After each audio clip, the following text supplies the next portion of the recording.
Long before the concept of heaven and hell, humans feared what they could not explain.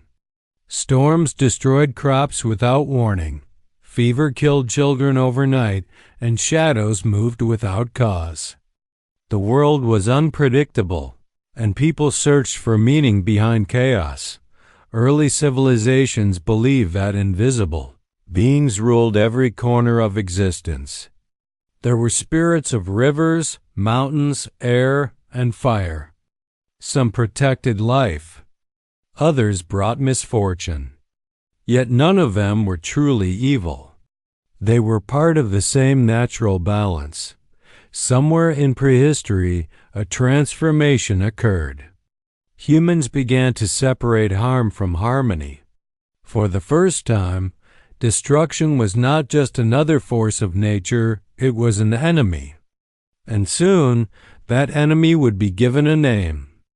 The first written evidence of demons comes from ancient Mesopotamia around 4,000 years ago. In Sumerian and Akkadian texts, the world was full of Avankidim, spirits of the dead that could harm the living. They were not fallen angels, but restless energies from the underworld. The Mesopotamians saw illness as the touch of an evil spirit. When someone was sick, priests performed rituals to drive out the demon responsible. One tablet described a spirit that enters through the ear and devours the mind. Another warned of a creature who drinks the breath of infants. These were the first written attempts to explain suffering through supernatural means. The demons of Sumer were not symbols, they were part of everyday life. In Mesopotamian belief, words held power. To name something was to define it, and to define it was to control it.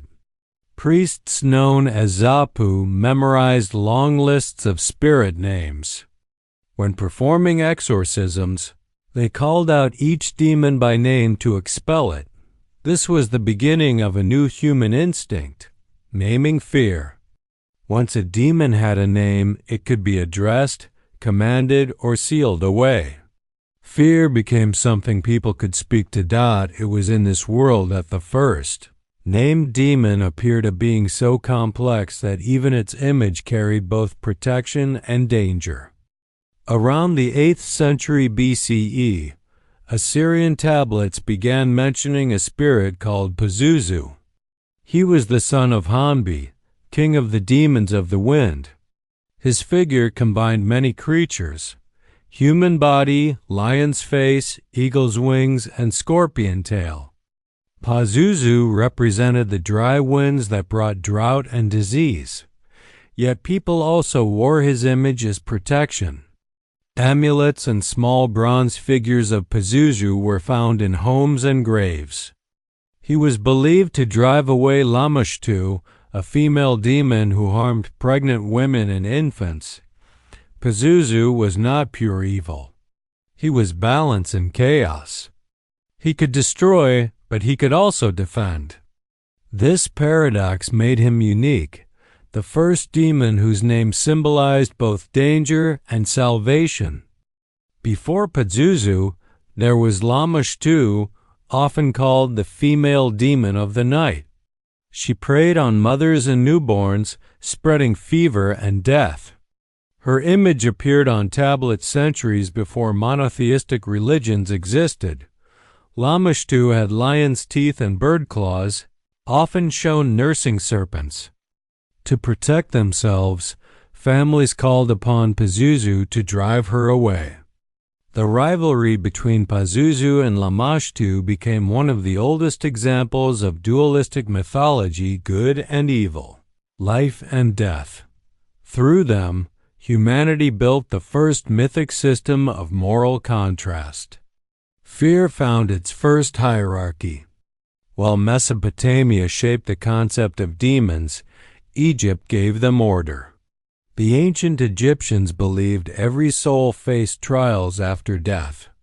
Texts from the Book of the Dead describe guardians of the gates, creatures who challenged the dead with secret names. One of the earliest recorded demons, Ammit, devoured the hearts of the unworthy. Part crocodile, part lion, part hippopotamus, she was called the Eater of Souls. To Egyptians, demons were neither fully evil nor independent. They served divine justice in the afterlife. This was a new step in the evolution of the idea. Evil was no longer random, it had purpose and rules. In ancient Persia, around the 6th century BCE, the prophet Zarathustra, Zoroaster, introduced one of history's first dualistic religions. The universe, he said, was a battlefield between Ahura Mazda, light, and Angra Mainyu, darkness. Angra Mainyu and his devas, spirits of corruption, were the Persian answer to the Mesopotamian demons. For the first time, evil was organized. It had an army, a leader, and a cosmic mission. This idea of a structured underworld directly influenced later religions, including Judaism and Christianity. The Jewish texts absorbed and reinterpreted these older myths. Lilith, derived from the Sumerian Lilichu, became a night spirit who refused submission to Adam. She symbolized both female independence and danger. Haunting newborns and men in their sleep. Another name, Asmodeus, appeared in the Book of Tobit as a demon of lust and jealousy.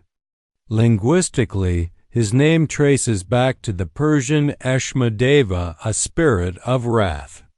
These figures transformed the Mesopotamian and Persian spirits into personal, moral enemies.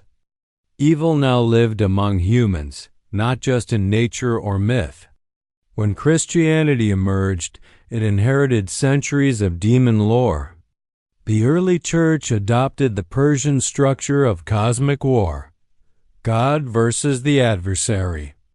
Names like Beelzebub, Belial, and Lucifer appeared, echoing much older Mesopotamian spirits. The concept of a single leader of evil, the Tovin, just older Mesopotamian spirits. The concept of a single leader of evil, Vives. Devil united all earlier demons into one hierarchy. The Christian demonology turned ancient fears into a moral framework: sin, temptation, damnation. What began as the rustle of wind or sickness in a home became the eternal battle between God and Satan. When Islam emerged in the 7th century CE, it inherited a world already filled with spirits and demons. But the Quran reshaped the unseen into a unified cosmology. It taught that God had created not only humans and angels, but also a third race, the jinn, beings of smokeless fire. They lived unseen beside humanity, capable of choice, belief, and rebellion. Among them was Iblis, who refused to bow to Adam. His defiance was not ignorance but pride, a decision made in full awareness. For that, he was cast down, becoming Shaitan, the whisperer who leads humans astray. Unlike earlier demons, Iblis was not a minor spirit or disease bringer. He was a moral symbol, proof that even free will can create evil. The Quran described jinn as nations of their own, some good and some corrupt. They could listen, learn, and even follow prophets. Islam's unseen world was not ruled by chaos but by order. Each jinn had limits, and no one, not even Iblis, could act without divine permission. This marked a turning point in the long history of evil. From Mesopotamian winds to Christian devils, fear had taken many forms. But in Islam, evil became part of a divine balance. Not an equal rival to God. It was a reminder that the unseen is not independent. It is still within creation. The oldest fear had found its final form, an invisible being who thinks, chooses and mirrors humanity itself. By the Middle Ages, demon names filled grimoires and religious texts. Writers listed hundreds of spirits, each with rank and title. Monks copied the names from Babylonian and Hebrew roots, often changing them to Latin. This period turned superstition into scholarship. Cataloging evil gave humanity an illusion of control. In the Pseudemonarchia Daemonum, written in the 16th century, 69 demons were ranked under Lucifer himself. Most of them had origins far older than Europe. The practice of writing and rewriting these names kept ancient Mesopotamian fears alive. In the 20th century, archaeology rediscovered Mesopotamian demon tablets. Among them was Pazuzu, his name etched in cuneiform after 3 millennia of silence. In 1973, The Exorcist reintroduced him to the world. The movie's possession scenes drew directly from Assyrian exorcism rituals. Suddenly, a name written before the Bible was spoken again in cinemas around the world. The first demon ever named had survived every religion, every culture, every language. Fear had outlived faith. From Sumer to Islam, from Babylon to Hollywood, humanity has never stopped naming what it fears. The first demon ever named was not simply a monster, it was a reflection of human understanding. Each civilization redefined evil in its own image. To name it was to acknowledge it. To remember it was to keep it alive.